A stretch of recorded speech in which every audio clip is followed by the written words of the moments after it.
Hey guys, welcome to Geeta YouTube channel. ಇವತ್ತಿನ ರೆಸಿಪಿಲಿ ನಾನು ಹಾಗಲಕಾಯಿ ಪಲ್ಯ ಮಾಡಿ ತೋರಿಸಿದ್ದೀನಿ. ಗೀತಾ ಚಾನೆಲ್ ನೋಡಿ ಹೊಸಬ್ರು ಯಾರ್ಯಾರು ನೋಡ್ತಾ ಇದ್ದೀರಾ ಅವರೆಲ್ಲ ನಮ್ಮ ಚಾನೆಲ್ನ ಸಬ್ಸ್ಕ್ರೈಬ್ ಮಾಡ್ಕೊಳ್ಳಿ. ಹಾಗಲಕಾಯಿ ಪಲ್ಯ ಯಾವ ರೀತಿ ಮಾಡೋದು ನಿಮಗೆ ತೋರಿಸ್ತೀನಿ ಬನ್ನಿ. ಸೌಳಿ ತೊಗೊಂಡಿದ್ದೀನಿ ಒಂದು ದಿಪಾಟಿ, ಒಂದು ಹೆಬ್ಬೆಳ ಗಾತ್ರದ ದಪ್ಪಟ್ಟಿಗಿನ್ನ ಒಂಚೂರು ದಪ್ಪಾಗಿರಲಿ.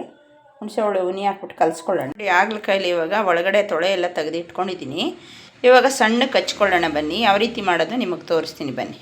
ಹಚ್ಚಿಟ್ಕೊಂಡಿದ್ದೀನಿ, ಒಂದು 3 ಈರುಳ್ಳಿ ಹಚ್ಚಿ ಇಟ್ಕೊಂಡಿದ್ದೀನಿ, ಮತ್ತು ಕಾಯಿ ತುರಿದಿಟ್ಕೊಂಡಿದ್ದೀನಿ. ಇಲ್ಲಿ ಗುಂಟೂರು ಮೆಣಸಿಕಾಯಿ ಒಂದು 4 ಮೆಣಸಿಕಾಯಿ ತೊಗೊಂಡು ಇಟ್ಟಿದ್ದೀನಿ ತುಂಡು ಮಾಡಿಕೊಂಡು, ಮತ್ತು ಕರ್ಬೇವಿನ ಸೊಪ್ಪು, ಟೊಮೊಟೊ ಹಚ್ಕೊಂಡಿದ್ದೀನಿ ಒಂದು 4. ಇಲ್ಲಿ ಸಣ್ಣಕ್ಕೆ ಹಚ್ಕೊಂಡಿದ್ದೀನಿ ನೋಡಿ ಹಾಗಲಕಾಯಿ. ಬನ್ನಿ ಇವಾಗ ನಾನು 4-5 ಸ್ಪೂನು ಎಣ್ಣೆ ಹಾಕ್ಕೊಂಡಿದ್ದೀನಿ. ಇವಾಗ ಸಾಸಿವೆ ಹಾಕ್ಕೊಳ್ಳೋಣ. ಕಡಲೆಬೇಳೆ ಹಾಕ್ಕೊಳ್ಳೋಣ.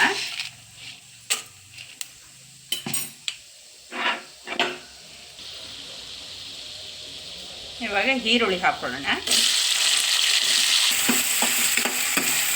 ಇವಾಗ ಒಣಮೆಣಸಿಕಾಯಿ ಹಾಕ್ಕೊಳ್ಳೋಣ. ಇವಾಗ ಫ್ರೈ ಆಗುವಾಗೆ ಹಾಗೆ ಕರ್ಬೇವಿನ ಸೊಪ್ಪು ಹಾಕ್ಕೊಂಬಿಡೋಣ. ಇವಾಗ ಫ್ರೈ ಆಗಲಿ, ಅದು ಸ್ವಲ್ಪ ಕೆಂಪಾದ್ಮೇಲೆ ಟೊಮೊಟೊ ಹಾಕ್ಕೊಳ್ಳೋಣ. ಬನ್ನಿ ಇವಾಗ ಟೊಮೊಟೊ ಹಾಕ್ಕೊಳ್ಳೋಣ.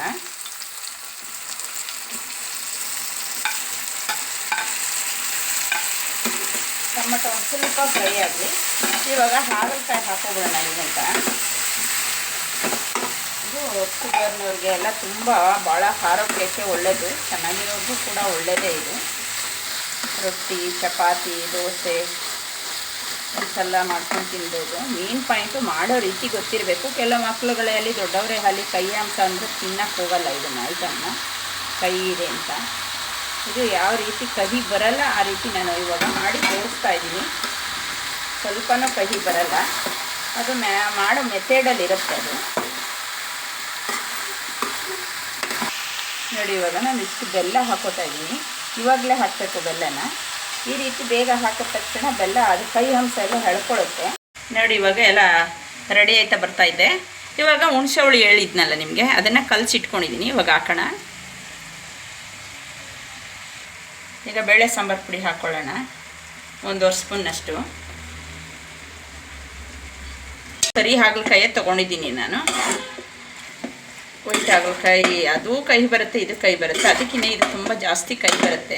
ಮಾಡೋ ವಿಧಾನದಲ್ಲಿ ಕೈ ಅಂಶ ಎಲ್ಲ ಹೋಗುತ್ತೆ. ಒಂದು ಸರಿ ನೀವು ಮಾಡಿ ಟ್ರೈ ಮಾಡಿ. ಇವಾಗ ರುಚಿಗೆ ತಕ್ಕಷ್ಟು ಉಪ್ಪು ಹಾಕ್ಕೊಳ್ಳೋಣ. ಇವಾಗೆಲ್ಲ ರೆಡಿ ಆಗಿದೆ. ಕಾಯಿ ತುರಿ ಹಾಕ್ಕೊಳ್ಳೋಣ, ತುರಿದಿಟ್ಕೊಂಡಿದ್ದೆ ನಾನು. ಈಗ ನಮ್ಮ ಸಿಹಿ ಕೈ ಚಂದ್ರು ಪ್ರೀತಿಯ ಗೆಳೆಯ, ನಮ್ಮೆಲ್ಲರ ಗೆಳೆಯ ಕೊತ್ತಂಬರಿ ಸೊಪ್ಪು ಹಾಕ್ಕೊಳ್ಳೋಣ ಗಾರ್ಲಿಂಗ್ಗೆ ನೋಡಿ. ಇವಾಗ ಎಲ್ಲ ರೆಡಿ ಆಯ್ತಾ ಬಂದಿದೆ. ತುಂಬ ಟೇಸ್ಟಿಯಾಗಿರುತ್ತೆ. ಒಂದು ಚೂರು ಕೂಡ ಕಹಿ ಅಂಶ ಬರಲ್ಲ ಇದರಲ್ಲಿ. ವೆರೈಟಿಯಾಗಿದೆ, ನೋಡೋಕ್ಕೂ ತುಂಬ ಲುಕ್ ಇದೆ, ತಿನ್ನೋಕ್ಕೂ ಟೇಸ್ಟ್ ಇದೆ, ಕಹಿ ಅಂಶ ಇಲ್ಲ. ಶೇರ್ ಮಾಡಿ, ಕಮೆಂಟ್ ಮಾಡಿ, ಲೈಕ್ ಮಾಡಿ.